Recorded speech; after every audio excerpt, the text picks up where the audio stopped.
Just in time. Support your squad.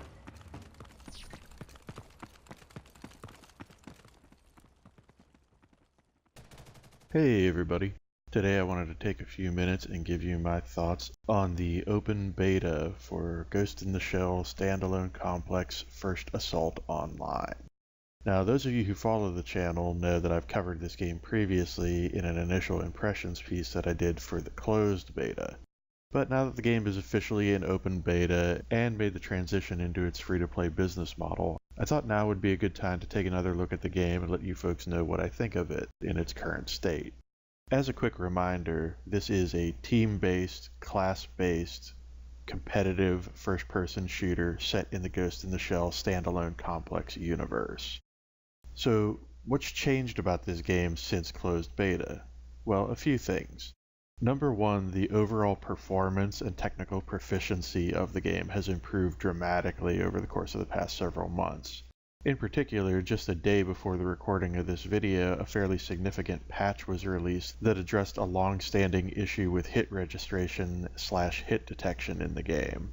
As a result, I currently find this to be one of the most technically competent and solid free-to-play first-person shooters on the market at the moment.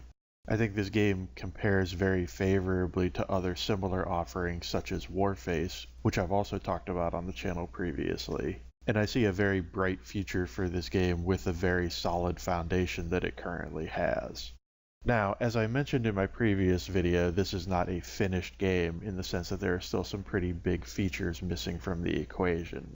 There is a PvE cooperative mode in development for this game, which has yet to see any manifestation in these beta forms.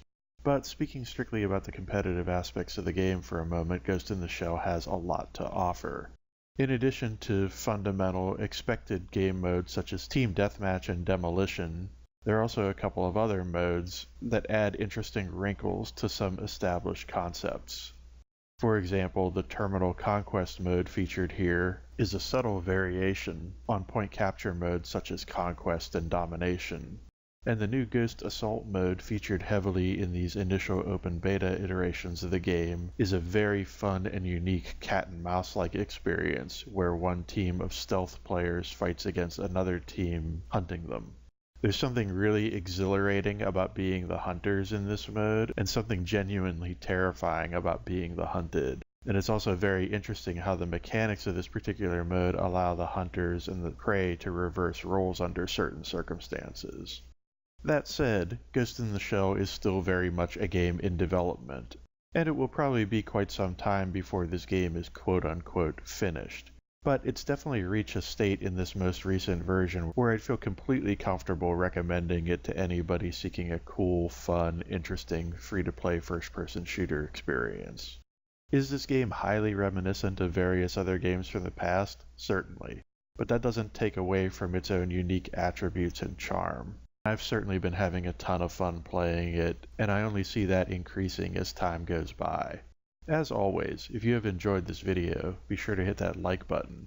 If you'd like to see more videos from me in the future, be sure to hit subscribe, and I will see you next time.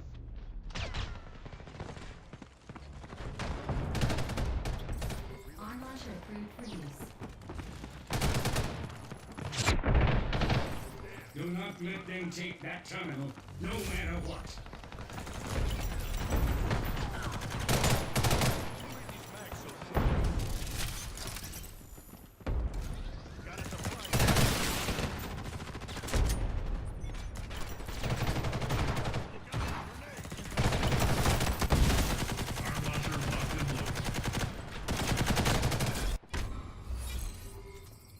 Mission complete.